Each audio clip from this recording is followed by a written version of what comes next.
Bien, el ejercicio, bueno, vamos a ver el ejercicio 2.5 del libro, donde nos dice que un generador de señales está conectado a una línea de transmisión, cuya impedancia característica vale 75 ohms. La línea mide 6 metros y el dieléctrico en su interior tiene una permitividad relativa de 2.6. Al final de la línea se conecta una carga cuya impedancia de entrada vale también como la impedancia característica 75 ohms, cumpliendo la igualdad, ¿no?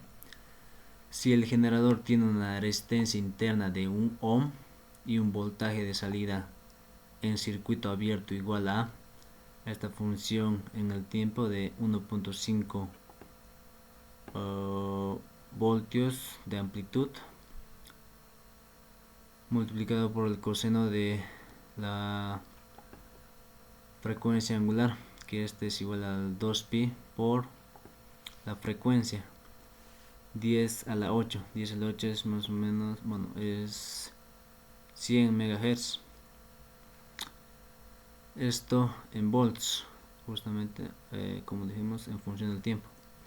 Nos pide encontrar las expresiones matemáticas instantáneas para el voltaje y la corriente en cualquier punto de la línea. Y como inciso B, la potencia promedio que se le entrega a la carga. ¿Ya? Aquí en esta figura podemos observar lo que, bueno, de acuerdo a los datos que nos da, como será el voltaje del generador, la potencia, mejor dicho, la impedancia interna del generador, que el voltaje del generador nos da extraído de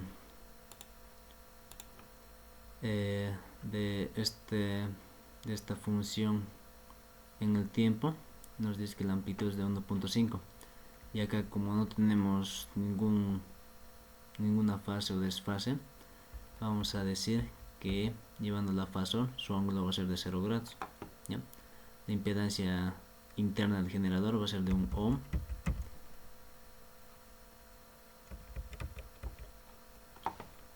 ¿ya? Y la frecuencia, justamente seguimos extrayendo los datos del enunciado, donde la frecuencia es igual a 10 a la 8 o 100 MHz. La impedancia característica y la impedancia en la carga Z sub L va a ser igual a 75 ohms.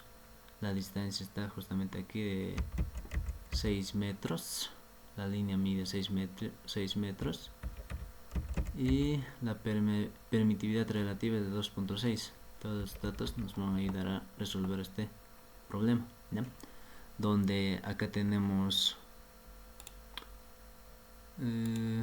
un voltaje de entrada que es igual al voltaje del generador en serie con la impedancia interna del generador, ¿ya? Aquí vamos a tener una corriente de entrada y una impedancia de entrada. De esta forma podemos representar el circuito de acuerdo a los datos proporcionados por el enunciado del ejercicio.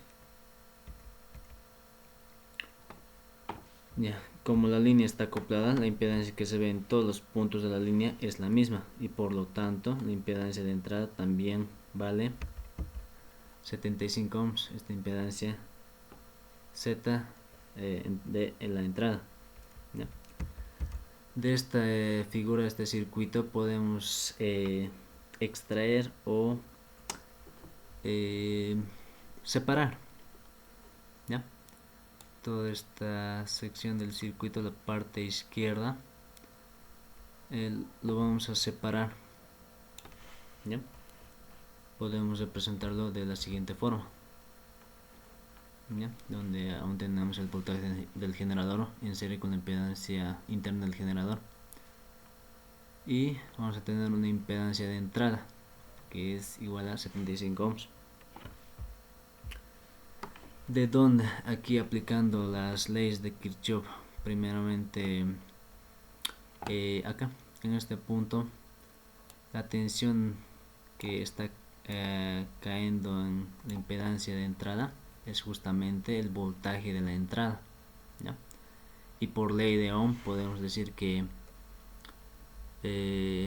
la corriente que está atravesando esta impedancia es esta corriente de entrada, y podemos decir que la corriente de entrada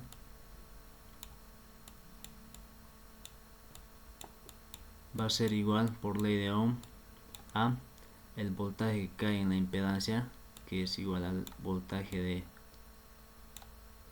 de la entrada sobre la impedancia de entrada, ¿ya?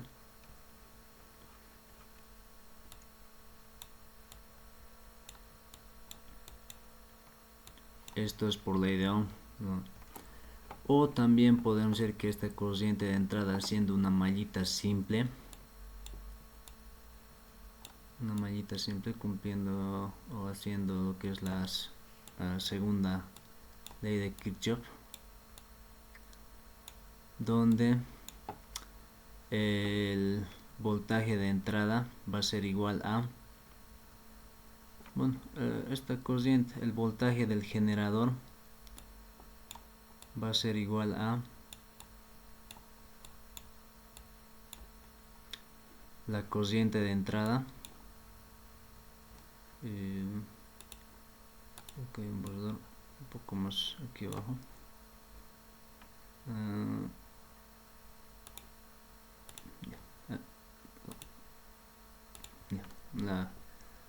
Haciendo lo que es una mallita simple, vamos a tener que el voltaje del generador va a ser igual a esta corriente de entrada esta corriente de entrada multiplicando a lo que son la impedancia interna del generador más la impedancia de lo que es la impedancia de entrada, ¿no?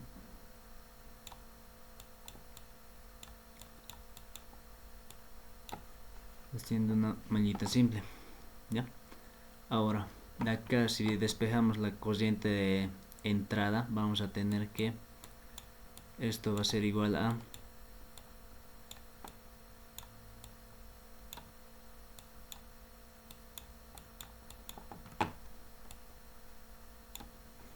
el voltaje del generador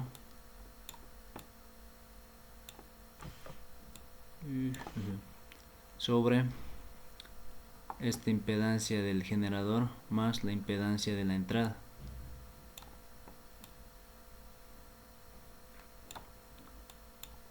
Más la impedancia de la entrada.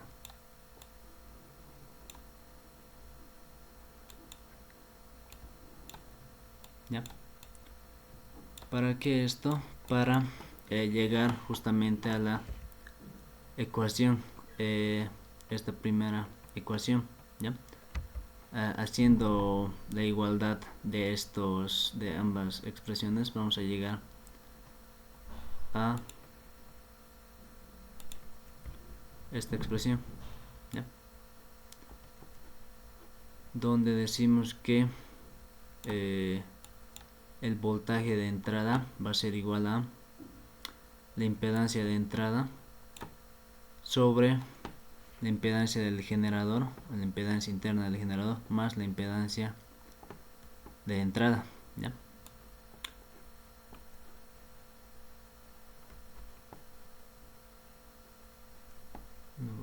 Todo sale de esa igualdad.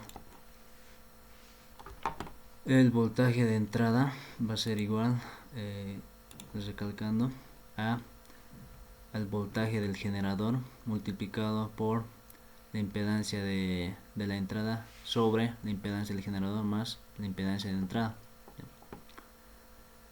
Este voltaje de entrada, reemplazando los datos, vamos a tener que la impedancia de entrada era de 75 ohms, la impedancia interna del generador es de 1 ohm, más la impedancia de entrada, que es 75 ohms.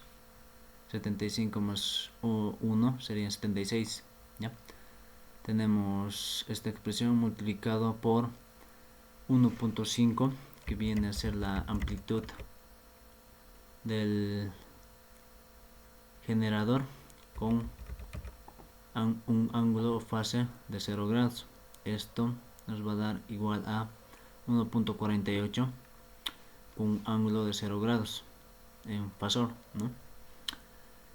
Y luego vamos a tener lo que es la corriente de entrada. Esto, bueno, por ley, ¿no?, que ya hemos sacado hace un momento, va a ser igual a la impedancia bueno, al voltaje del generador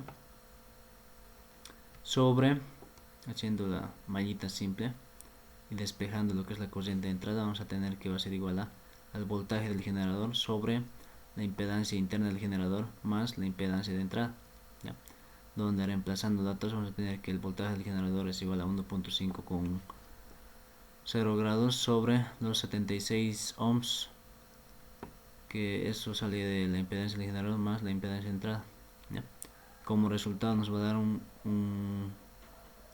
una corriente de entrada de 0.0197 con ángulo de 0 grados, esto en amperios, ¿ya? Continuando, a partir, vamos a considerar que la atenuación alfa de la expresión 2.14, acá, de esta expresión, no,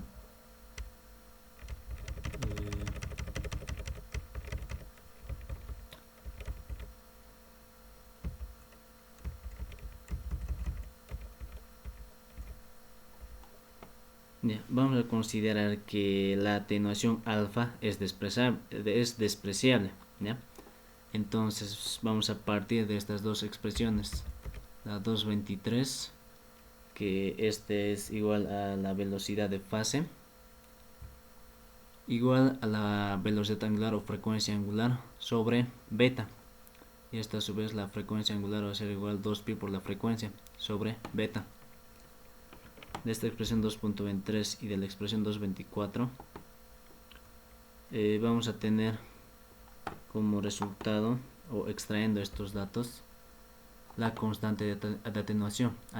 Justamente la constante de atenuación era alfa más j veces más j por beta, y como estamos considerando que que alfa es despreciable, vamos a decir que alfa vale 0. Por tanto, como resultado nos va a quedar que la constante de atenuación va a ser igual a j por beta, ¿ya? Ahora, haciendo un poco de reemplazo beta de esta expresión 2.23, lo que es beta, despejando lo que es beta, vamos a tener que esto va a ser igual a la velocidad angular sobre la velocidad de fase, ¿ya? Y esta velocidad de fase vamos a decir que es igual a la esta c, que es para nosotros la velocidad de la luz, ¿ya? Y sobre lo que es la raíz cuadrada de la permitividad relativa, ¿ya? Esto, como está dividiendo, va a pasar al numerador a multiplicar a lo que es la frecuencia angular. Reemplazando estos datos, vamos a tener que j de 2pi por la frecuencia de 100 MHz, es en este caso 10 a la 8, multiplicado por la raíz cuadrada de 2.6, la permitividad relativa, sobre 3 por 10 a la 8, que son la velocidad de la luz, que es un aproximado de 300 millones metros sobre segundo, ¿ya? Como resultado vamos a tener esto.